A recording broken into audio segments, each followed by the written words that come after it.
y'all doing tonight? Would you agree that the subject of where life came from and evolution, all that, would you agree that's a controversial subject? Does this kind of get people riled up a little bit? I want to tell you a little story, but before I do, I'm going to preface this by saying I'm going to approach this from an angle that very few of you probably ever heard before. And as the story unfolds, I think you'll see that. But by the time we're done, I think we will have reduced some very big questions to some very simple principles, and I think you'll feel empowered. I think that this war between science and faith is totally a figment of imaginations, actually. But the war doesn't stop until you kind of diffuse the fear and be willing to dive in and see, well, what does science really say? What does the Bible really say? What is faith really all about? What is the relationship between science and faith? And this story starts in China, in southern China, where my brother lived for 4 years, on this bus. And I know that doesn't look like much of a bus, but that's the Chinese version of a bus. And what was going on, I guess you might say, my younger brother was growing up. My younger brother he's a very, very bright, smart, sharp guy, maybe even more than he knows sometimes. He had been to seminary, he had extensive Bible education, but the growing up part was he had got to a point where he was asking questions that he had been afraid to ask, and he was not liking some of the answers that he came up with, and he was really in a process of throwing his Christian faith out the window. Okay? And this had me very rattled. Okay? He and I are both pastors' kids, actually. And I kind of had my meandering path. He had never strayed far from it. And then all of a sudden, at age 30 or something, he goes, and so we're riding on this bus, and we're having this argument about a whole bunch of stuff, and the subject of kind of the creation and evolution stuff kind of came up. And I said, Brian, you don't honestly believe, look at the hand at the end of your arm. You don't, honestly believe that that's the result of some kind of accident, do you? Okay, and he says, well, now hang on just a second. And he was ready for this question, okay? And he says, no, I want you, he's coming right back at me. He says, let's say that there's 500 million falcons flying around and eating and pooping and everything that falcons do, okay? And you got 500 million of them, and you got 500 million years that they're doing all this, and every once in a while, one of them accidentally develops, some new gene or some new muscle, and it can see better, and then it can catch its prey better than all the other falcons, and then it ends up, overcoming all the other ones through natural selection, and then the falcons get a little better, and they get a little better, and they get a little better. And hey, if you got a few billion years, how do you know that can't happen? Okay, and when he asked me that, I knew I didn't really have an answer, and doggone it, he might be right. Now I'm even more rattled, okay? And I should add that this particular topic was one that I've done a lot of different things in my life. I used to be in acoustics. I designed the speakers in the 95 Jeep Cherokee and the 94 Ford Probe and the 94 Acura Vigor. Okay, so I've done acoustics. I wrote an Ethernet book. Ethernet is that blue cable that plugs into your computer and gets you on the internet. I learned, I did that, okay? I'm a high-priced business consultant. I've done that. I've done a lot of different things. And one of the things that you learn is you go into different fields and like you're going to learn something new and you go into it, you always find that the way you thought things were when you first went into them, and then the way things really are once you really learn it, are often very, very different. Like what you think is important is very, very different. And what I knew about this whole creation evolution thing was I didn't know enough to know. Okay? And that like a really simple answer like the one that I'm asking him, like, well, gee, you look at your hand, you don't think that could like be the result of an accident or something? That's a very shallow way of asking a very complex question, and most people just sort of glaze over or just pick a side and then cling to it. And it's like, well, gee, I really don't know the answer to this, but I was so bothered that I decided I better go start looking. Well, so I start looking, and I go home, and I start buying books, and I start surfing the internet. And I very, very quickly, and I think a lot of you guys will relate to this, I very quickly became just literally nauseated at the people screaming at each other over these questions. Okay? Like, gee, do you think you could have any more angst than you've got? The creationists are screaming at the evolutionists, and the evolutionists are screaming at the creationists, and it's like nobody's really listening to each other. And that really bothered me. And it was also a sign that maybe, the ones that are yelling the loudest, maybe those are the ones that you should not be listening to if you want to actually learn something. But then there was another level that this bothered me, which was most of what these people are arguing about is not stuff that you could ever come to a solid conclusion about anyway. Okay? So let's take, for example, fossils. Somebody lays a whole bunch of fossils on the table, and they say, see, these fossils tell this story. And then some other guy walks in the room and goes, no, you idiot. Here, watch this. And he rearranges them all. He says, no, see, they tell this story. And you just argue about this back and forth and back and forth. And what bothered me was most of this argument never seemed to get down to any kind of solid core principle of something that you could sink your teeth into. And I have an engineering degree, I've had enough math, I've had enough physics.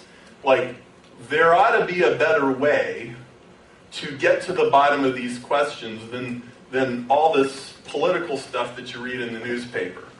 And so I had a sense of what I was looking for. And that sense mostly just came from having done other completely different things. And there was a sort of familiarity to, okay, I start at the beginning and everything's really confusing. But by the time I get to the end, there's a certain way that this ought to feel. And I will also add that I was open to wherever this led me. Okay? It's like, okay, whatever the truth is about this, I want to know. I just want to know. And so, here's what we're going to talk about today. Is life random? This is a major fundamental question. Is evolution random? To whatever extent that evolution may happen. And by the way, I don't look at creation versus evolution as an either-or question. That's one of the things that's going to come out of our discussion tonight. And to whatever extent evolution happens, how does it happen? Okay, that's a really important question. Okay? Is it creation versus evolution, or is there actually, are there things on both sides of this argument that are, both right? Is there a synthesis? And new directions for the origins debate. So I'm gonna lay some background here, and show you a couple things. There are some things that happen that are very orderly that nobody has to design. For example, I got a picture of a tornado here, and if you got hot air and cold air and moisture and time in just the proper mixture, you get tornadoes. Okay? Does everybody agree? Nobody has to design a tornado. God does not have to decree there is going to be I mean, you could have a theological argument about whether God does that or not, but you know, clouds go across the sky, nobody has to design that. Tornadoes happen, nobody has to design a tornado. Does anybody have to design a snowflake? No. No. You take water, cold air, gravity, wind, it blows up and down. Well, I guess that's hail, right? And the ice crystal is fallen and it grows and you get a snowflake. And every single one is different, but they have, you know, these similar patterns. Nobody has to design an individual snowflake. It occurs naturally, okay? And just so you understand why I'm bringing up this example, a lot of people say, well, life occurs naturally, just like snowflakes do. Well, we're going to come around to that question, and we're going to look at that. Now, what I just showed is two naturally occurring patterns: a snowflake, a hurricane, a tornado. Now, let's talk about a different kind of thing. Okay, music is designed. Meaning, and when I talk about a design, let me explain what I mean when I use the word design. When I use the word design, I mean there is a plan that comes before the thing is built. There is a plan first, and then the plan is implemented. Okay? Now on the left, I got a sheet of music. Okay? That's a symbolic representation of the music, which is not the same as what you hear when a band is playing. But it's the same music. You understand what I'm saying? Or I could take a book, okay, and I could read out of the book. And the words that I say are the same as the words on the page, but they're actually a completely different form. One is ink on a piece of paper, the other one is a sound, but in either case you have to interpret it in order for it to have meaning, okay? Microsoft Windows. On that CD is actually just a bunch of ones and zeros, but when you decode the ones and zeros, you get a screen, and it looks like what you see on the right. So you have a symbolic representation of the program, that's on the left. Then you have the implementation of the program, that's on the right. So software is something that's designed. Music is something that is designed, okay? Does software like happen naturally? As far as you know, as far as you've ever seen, no. Does music, you know, like with chords and quarter notes and eighth notes and time signatures, does music happen naturally? Not as far as we know, okay? And so I want to illustrate a distinction here between a pattern and information. A naturally occurring pattern, like a tornado or a snowflake, comes from chaos. There's a whole field of science called chaos theory that talks about why every snowflake is a little different. It's simply matter and energy. It requires no thought on the part of anybody. On the right, a piece of music, a map of Washington, D.C., Chinese symbols, a piece of software. All those are information-based, okay? They're based on a code. A sheet of music, is that a code? A quarter note, an eighth note, a rest, that's a code, right? And all musicians agree on what quarter note is, so they can all play, right? Or maps, or Chinese, you know, everybody that reads Chinese agrees what that symbol means, and so because there's agreement on what symbols mean, then you can read it. Well, when you get into the realm of information, you're not dealing with matter, you're not dealing with only matter and energy. Information is a separate entity. Information is something different than just matter and energy, and information always requires thought. Okay? So now, I'm going to talk about DNA. Every cell in your body has a strand of DNA with about 3 billion letters in it. Okay? The shortest DNA that's ever found in nature is like 500,000 letters, yours is 3 billion. It would fill volumes of encyclopedias. It's about the same amount of information as you can put on an entire CD. Like if you burn a CD, if you burn it till it's full, that's about how much information is stored in every cell of your body, and it's a plan for building your body. Okay? And the way just a real rudimentary explanation of DNA is it's a helix. It's got these two strands that twist around, and in the middle are like rungs of a ladder. And when DNA makes a copy of itself, that helix splits, that ladder splits, and chemicals come and they fill in, they come into place and they match where the old one was, and then another rung comes up, and when it's done, there's two strands of DNA instead of one, and they're identical and they have the same letters. And by letters, those little rungs of the ladder are bases called adenine, thymine, cytosine, or guanine. It's a 4-letter alphabet. So like computers have ones and zeros, that's a 2-letter alphabet. DNA is a 4-letter alphabet with four letters, okay? It encodes all the information necessary for life, 500,000 to 3 billion letters, okay? And there's something very interesting about DNA, is that those letters form characters, and the characters form letters, and the letters form words, and the words form sentences, and the sentences form paragraphs, and the paragraphs form chapters. You ever heard of chromosomes? You can think of chromosomes as chapters in the book of DNA, and you have 46 of them. So it's like 46 chapters, and there's a whole hierarchy of language.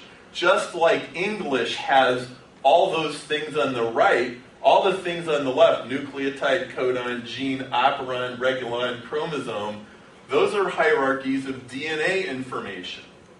DNA is not just a chemical, but the pattern in the chemical is a language.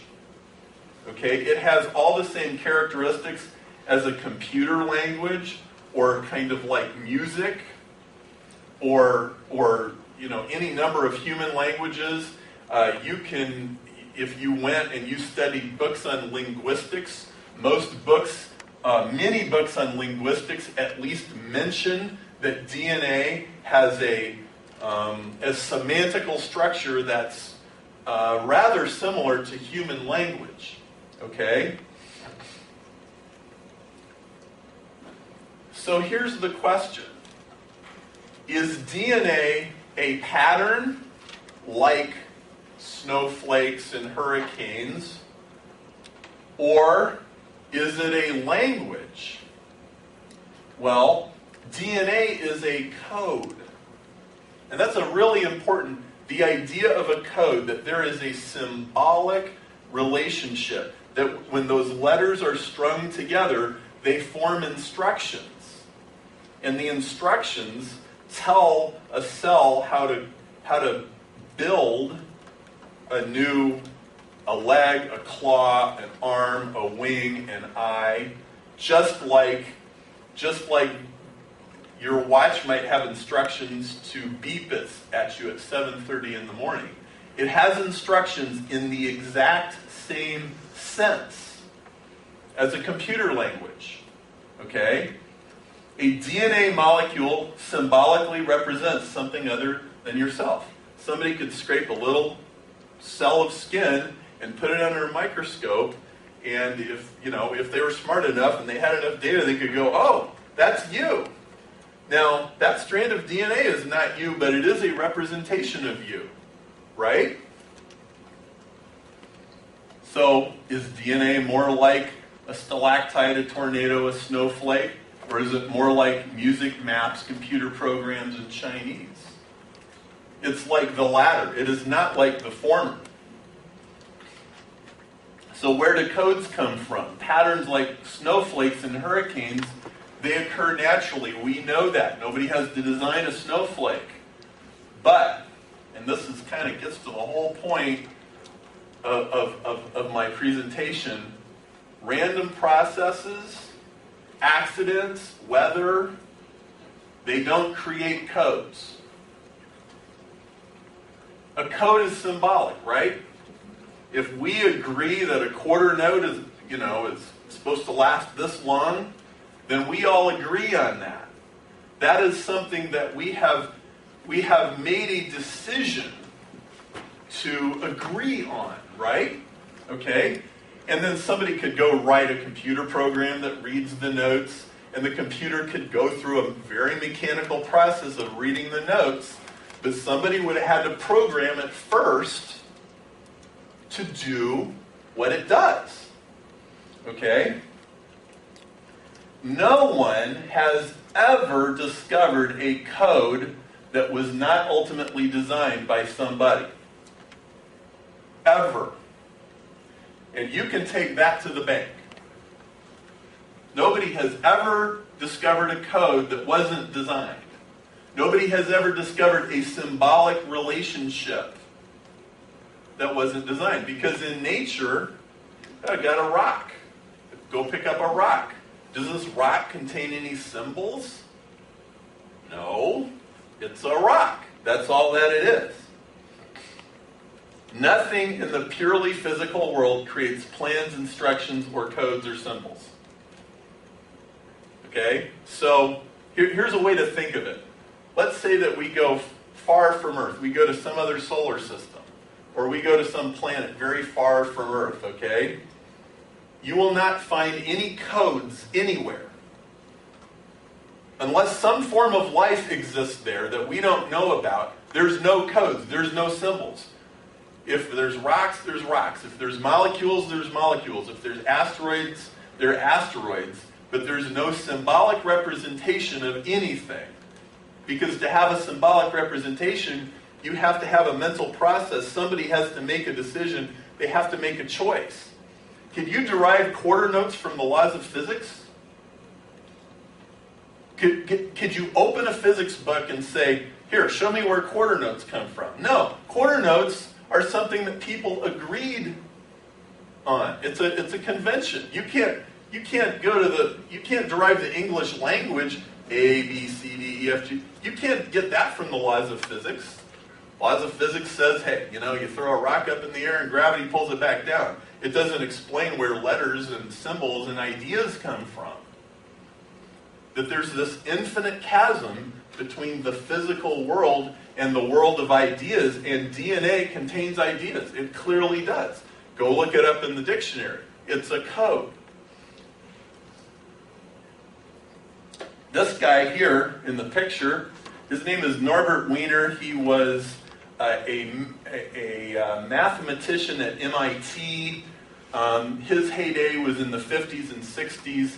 He helped create many of the concepts, like if you have a cruise control in your car, he had a lot to do with figuring out all the math that would cause a cruise control to be accurate or to get a guided missile where it needs to go. He's one of the pioneers in the information age that we live in now and take for granted. And he said something very interesting. He said, information is information. It is not matter or energy. No materialism that does not admit this can survive the present day. What he's saying is, there's not, like usually when you talk about the universe or what you talk about, there's matter and there's energy, right? Rocks, and molecules and stuff, and then there's energy like sunlight. But what Norbert Wiener is saying, there's a third entity, is information is an entity, and it's separate from either of those two. You can't get information from matter and energy. It's a separate thing. He said this about 50 years ago. So, what this brings me to is a very, very simple argument, and this is what it is. Number one, DNA is a code. Go look it up in a dictionary. It's a code. 2, all codes that we know the origin of are designed. Therefore, DNA is designed.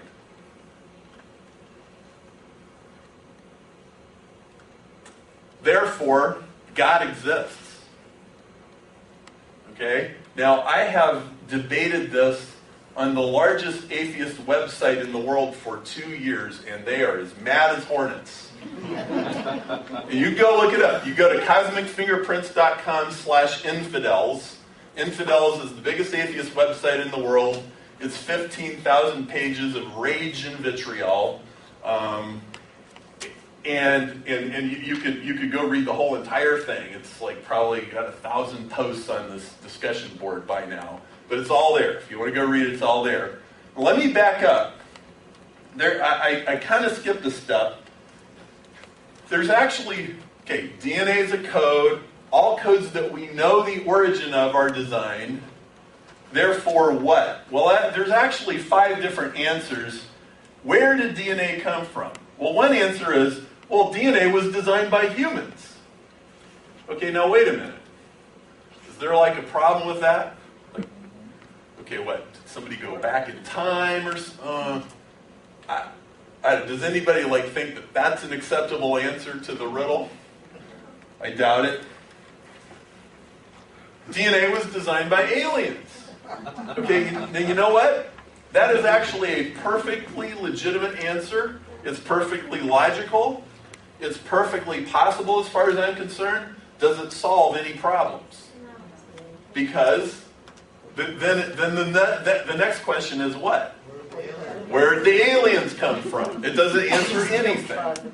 Okay? So, so what? The aliens had to come from somewhere.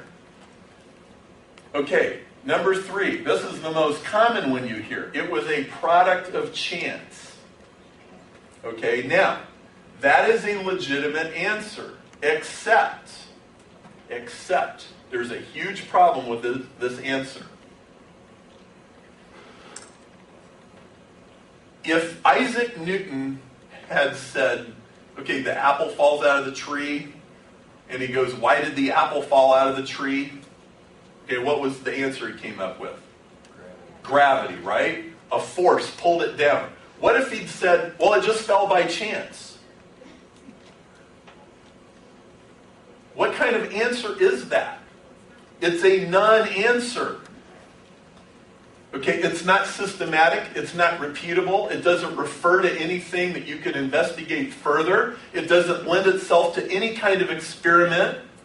Science is a belief that the world operates according to laws that can be discovered.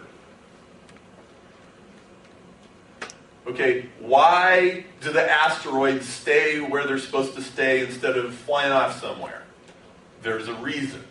Really smart people can go figure out why. Okay? Why does water flow downhill? There's a reason. A systematic explanation. Okay? Now, before I go further with this, something I want you to think about is, I'll just give you, I'll give this to you and you can go think about it. The only reason that we have science in the first place is because back in the Middle Ages, people believed that God created an orderly world and they wanted to figure out what made it tick. That the beginnings of science were born out of a belief that God made a predictable, systematic world, not a product of chance world. Okay? Fourth explanation for where does information come from? Where does the genetic code come from? How did it come to be that DNA has 4 letters, not 5, not 6, not 2, not 3? It could have. It very well could have. But it has 4. And it follows a very specific set of rules. The rules are not derivable by the laws of physics unless you say, okay, there's an undiscovered law of physics that creates information.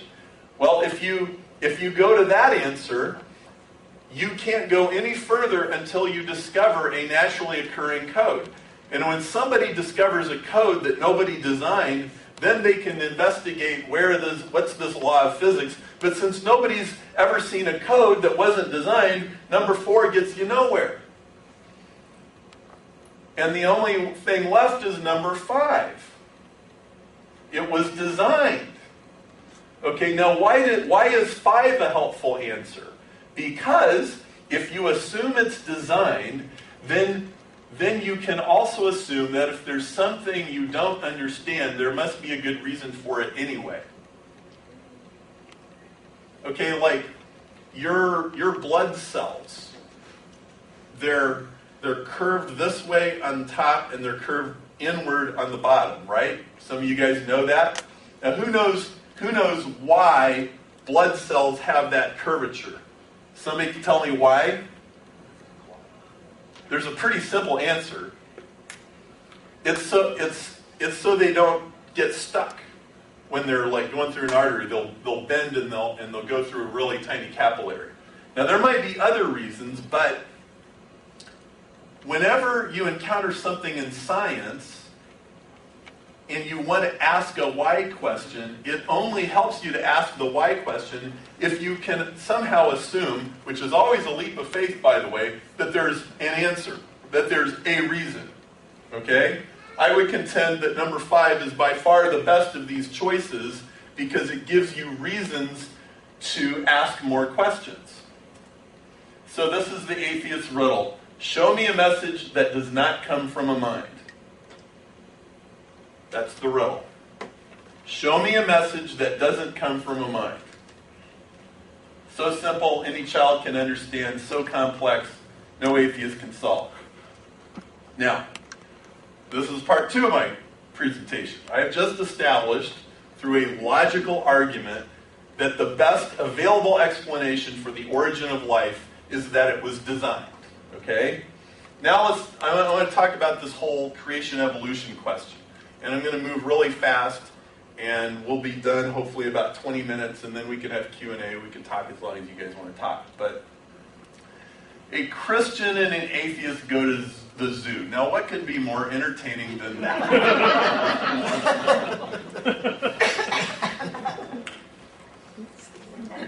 I mean, that is a zoo. You don't even need animals. Now, everybody gets all uppity about is your daddy, who's your daddy? Is your daddy an ape? Is your mama a baboon? And all this kind of stuff. People get really uppity about that question. So let's ask the question in a less uppity way. Did the antelope evolve into the giraffe? Or could an antelope have evolved into giraffe? Now, is that an okay question to ask? Would anybody in this room be really, really bothered and distraught if you figured out that antelopes turned into giraffes years and years ago and they grew a longer neck? Would that break your heart or crush your faith? Would that be okay? I figured it's okay. Okay, if you want to talk about men and baboons and stuff, then let's set that aside. But see, I think this is a really good question. Okay, and I don't care if maybe the antelope was a camel. I don't care. But the question is, if the neck needed to get longer, was there a way for that to happen? Is that a good question? I think it's a good question. Now, again, if you line up a bunch of fossils, you come up with a story. Somebody says, yes, it did. No, it didn't. Yes, it did. No, it didn't. But you don't have an explanation. It's I'm an engineer. I want to know, how did the neck get longer? How did it get all the extra vertebrae? Giraffes have these valves in their neck where, their head goes down and they drink water and it keeps the blood from all rushing into their brain. There's a lot of complicated stuff going on in a giraffe neck. Where did it all come from, right? I don't know. Just saying, well, it just happened. Well, it had to. See, the trees were taller and the giraffes were starving, and then there was a mutation, and the mutation caused the neck to be longer, and then the longer neck ones survived and the other ones died. See, that's a story, but it's not an explanation because it doesn't explain how the neck got all its parts. Okay? And so you have to reduce the question to first principles. So, Now, in the world of Darwinism, the normal explanation is random mutation of DNA, meaning, these animals have these strands of DNA, and little by little, the letters get switched around, and little mistakes and copying errors happen. And most of the time, the copying errors are bad, but some of the time they're good, and then the good ones outlast the bad ones, and evolution moves forward. And all you need, random mutation, natural selection, time, it's all you need. And that's the party line. That's what they say, and that's what's defended. But my question as an engineer is, okay, is this really true? Okay? Is this really true? Now, I mentioned that I had written an Ethernet book. About all, how ones and zeros get from this computer to this computer, basically, okay? And all these packets of information. And when I was investigating this, remember I was like, okay, I want something I can sink my teeth into, not just these people arguing with each other all the time. And just one day, I had a major epiphany. It was like, ding-a-ling-a-ling-a-ling-a-ling. You know how that happens sometimes, a big light bulb over your head?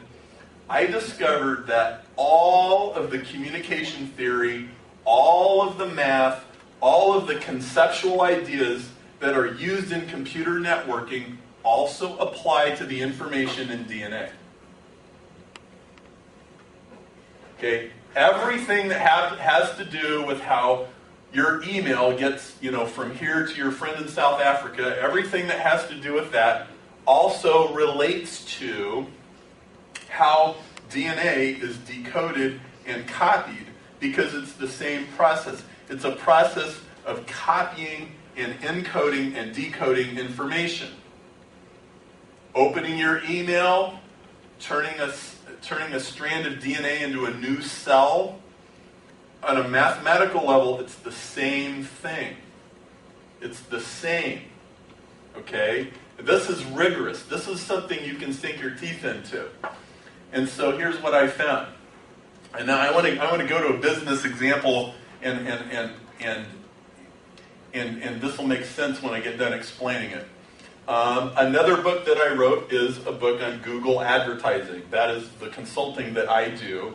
And if you look, somebody types in Red Wagon and searches on Google, you see those little ads on the right side? Okay? Those ads are Google ads, and Google ads compete with each other in a Darwinian fashion. Okay? The ones that get clicked on move up, and the ones that don't get clicked on move down and die. Okay? It's natural selection. It's Darwinian, survival of the fittest, okay? And people spend $10 billion a year placing these ads, and these ads competing with each other. So this is the kind of consulting that I do. Well, I want to show you something really interesting. These are two different ads. What's the difference between the ad on the left and the ad on the right? Easy, fast. Easy versus fast. It's that third line in the ad, easy personal protection training, fast personal protection training. Is there any other difference between those two ads? Yeah, one's higher. I lined up my PowerPoint slide wrong. They're exactly the same except for that one word. Do you think that word makes a difference? Yeah. Yes. Any guess how much difference it makes? A lot.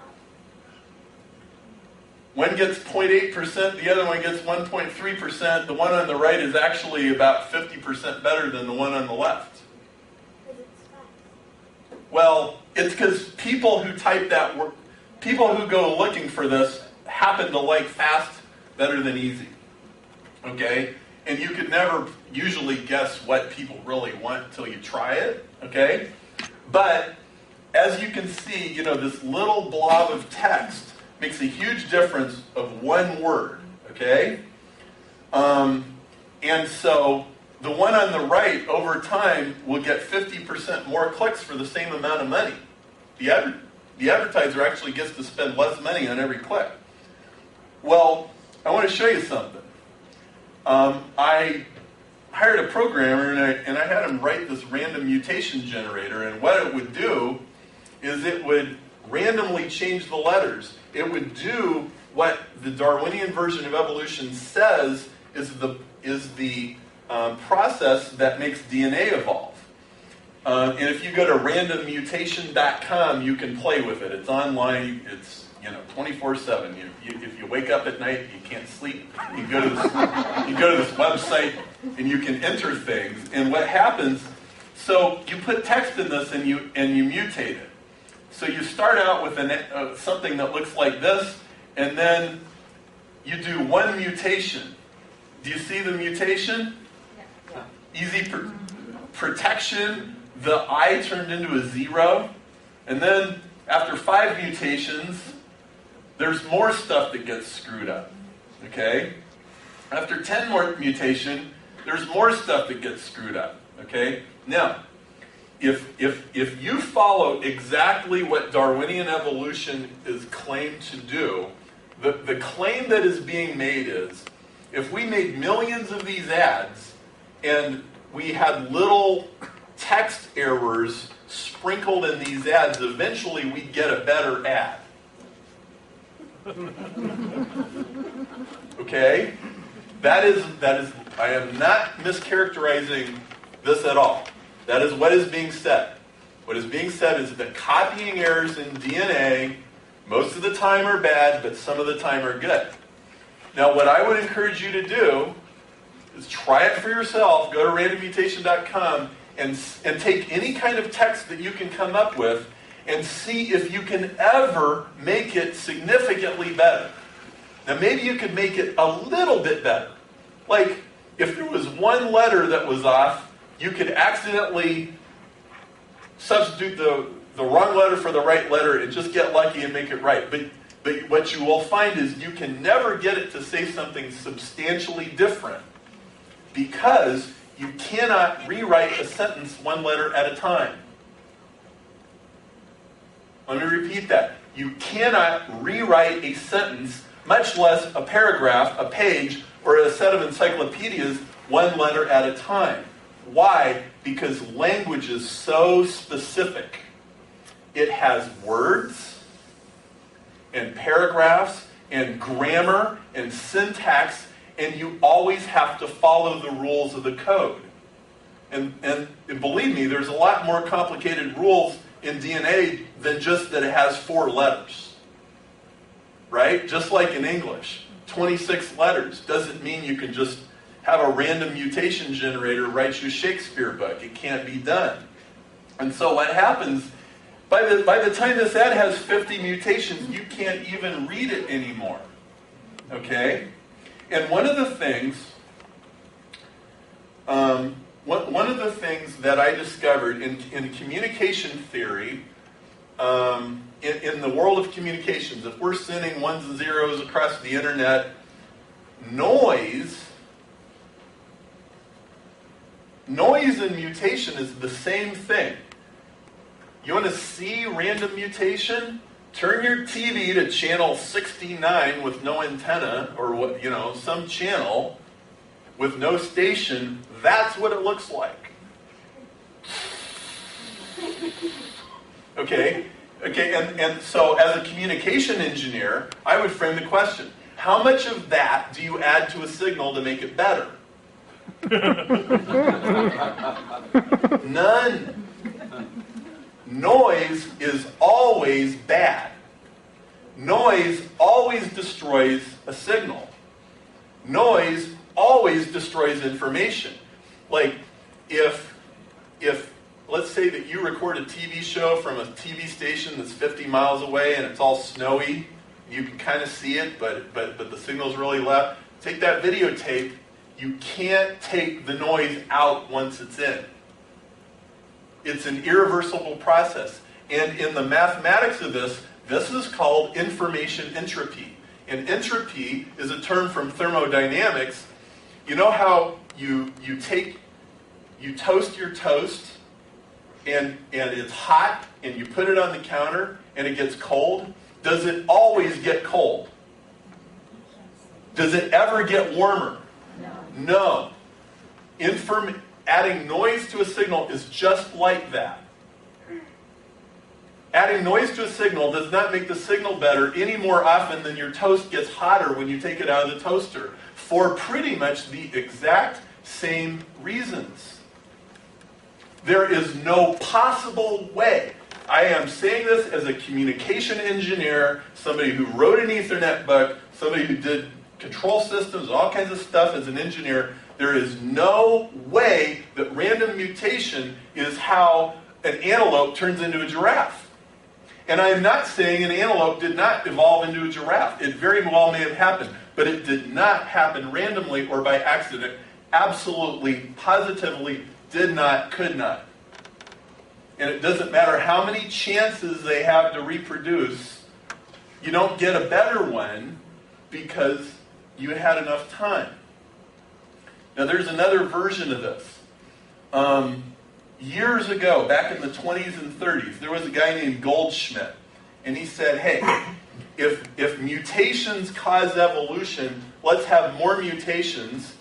And he took these fruit flies and he hit them with radiation. And he did this for 30 years. He said, if I hit fruit flies with radiation long enough, I'm going to get a fruit fly to evolve into something else.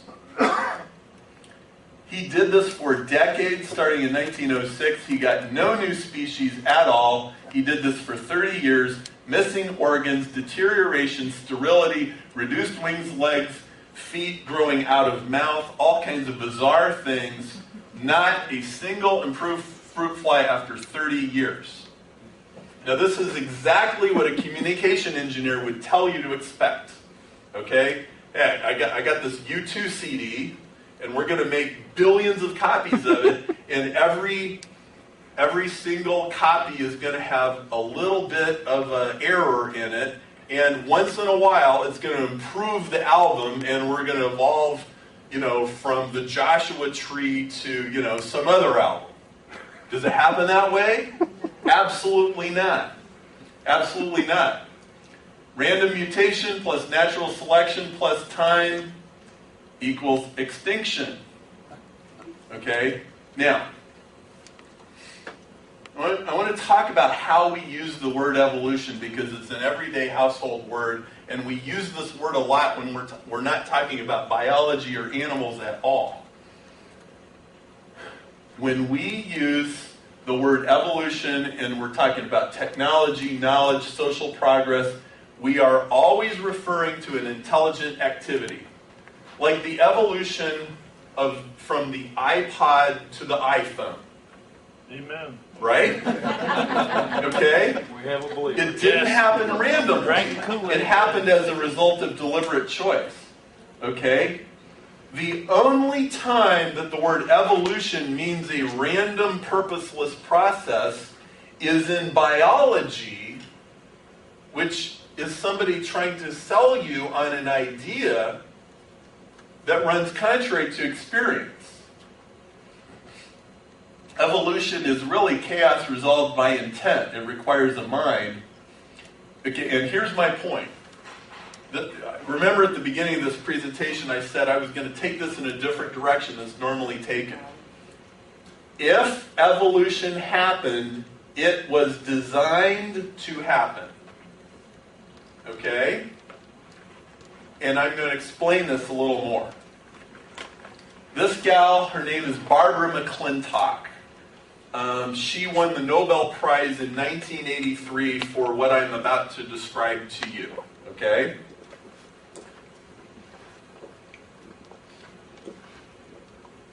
She was at Cornell, and way back, 1944 is before DNA was even discovered. DNA was discovered in like 1953, I think.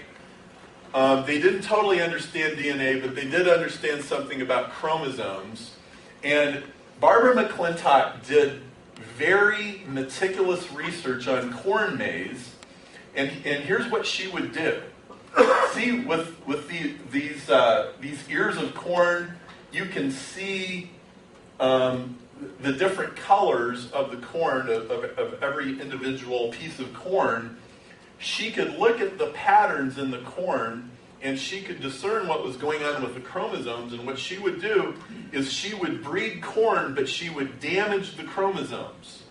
And she did this laborious experimentation for many, many years, and she figured out, what she figured out was that you have a strand of DNA, which is sort of like a CD that's full of information, and what DNA would do is if some of it was damaged, there was a repair mechanism that would find the damaged part, it would take it out, it would go find another part that it thought was as close to suitable as possible, and it would splice it in.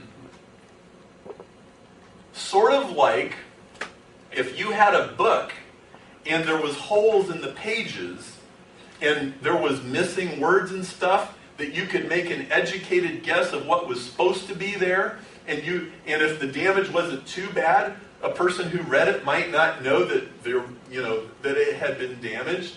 Maybe not too different than people that study ancient scrolls and they got holes in them and stuff like that. DNA does the same thing when it's damaged. The same thing. It's absolutely remarkable. Nobody believed her.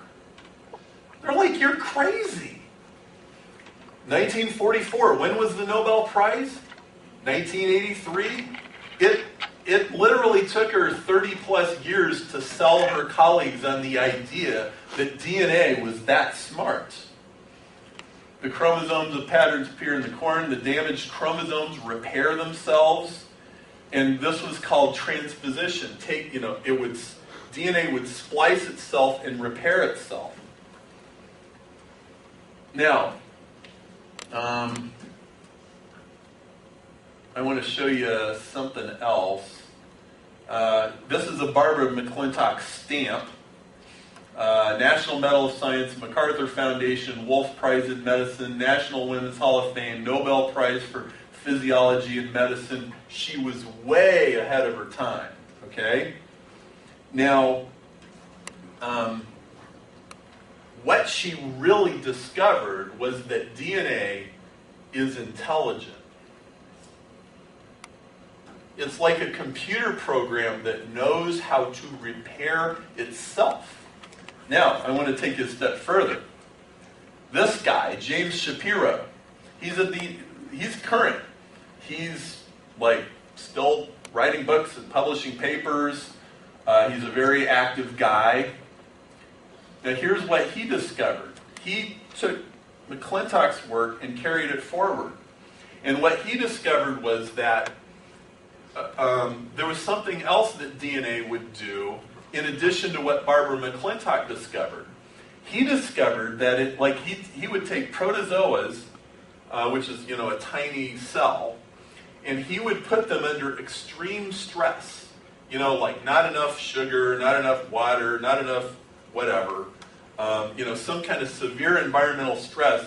And what he discovered was that as those protozoas reproduced, they would splice their own DNA into over 100,000 pieces, rearrange the pieces, and produce a new protozoa that was substantially different so that it could survive the new environment.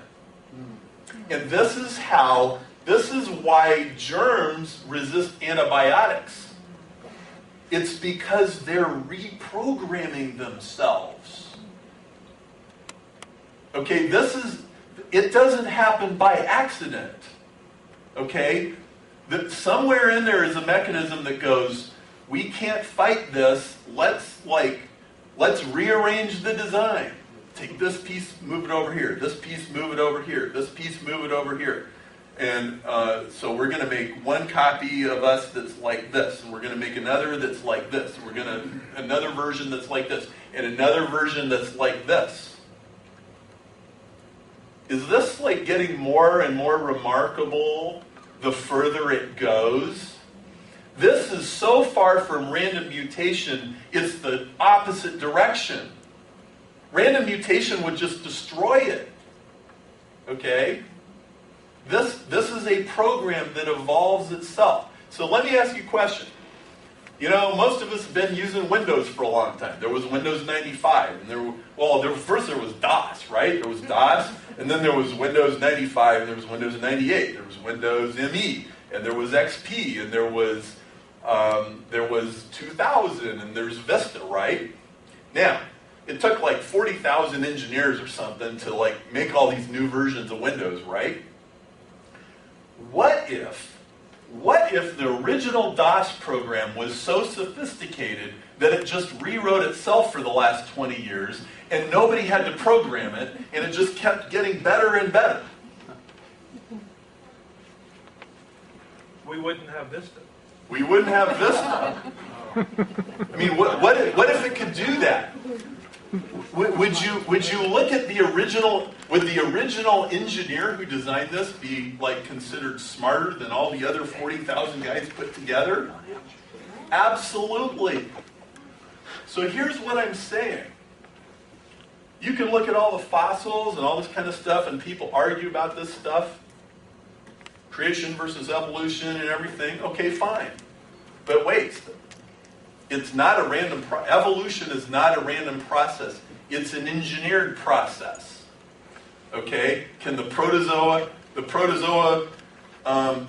reconfigures itself into a considerably different kind of protozoa. Can it turn into a human? I don't know. But if it can, the ability was designed in, and it's a heck of a lot more of an impressive design than anything humans have ever done. Because Microsoft still has 40,000 people on the payroll. I'm sure Bill Gates would love to get rid of all those people and just have the thing.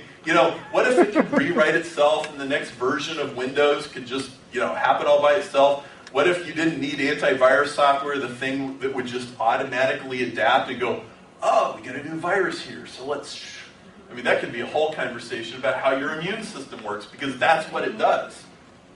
When your immune system learns to fight off a new disease, it does it by splicing DNA into a whole bunch of pieces and passing the new information on to the next cells and the next cells and the next cells. And so that's what Shapiro discovered. He said DNA, it's not like a CD full of data, it's like an operating system that cleans up files and maintains things. It's absolutely remarkable. Evolution is an engineered process. Living things, at least to some extent, as seen in the laboratory, living things are designed to evolve. Now, science, definition of science, the observation, identification, description, experimental investigation, theoretical explanation of phenomena. Okay? Now, if we say evolution happens randomly, that's not science, because you can't reproduce it. You can't investigate it. You just have a story, oh, here's what happened. You can't make it happen over again. You don't understand how the giraffe neck got to be the way it is. You just have here's the way it is. Just accept it. But see, if evolution is an engineered process, now you have a way of taking apart this process. How did a giraffe neck really get to be what it is? And if you understand that, then maybe Microsoft can figure out how to make the next version of Windows write itself, rather than a bunch of, thousands of engineers having to sit there and go through 20 million lines of bad code and try to make it better, right? So if you say the origin of life was by accident, that is not a scientific answer. If you say evolution is a random process, that is not a scientific answer. Evolution is not a random process. It's an engineered process, and an engineered process is scientific. You can study that. So suddenly the study of evolution has practical application. If you get down to how does this really happen, maybe you can write better computer programs. Maybe you can make better iPods and iPhones. And I want to point out something. Remember, the whole conversation here revolved around the idea of a code. It all revolved around the idea that DNA was not just a molecule, it was a language. And I find it very interesting that in Genesis 1, every creation event is preceded by the words, and God said. And God said, let there be light. And God said, let there be, let there be. And then, I think even more significantly, in the book of John, John 1:1, in the beginning was the Word, and the Word was with God, and the Word was God. He was in the beginning with God. Through Him all things were made. There is nothing that has been made that was not made through Him. He was in the beginning with God.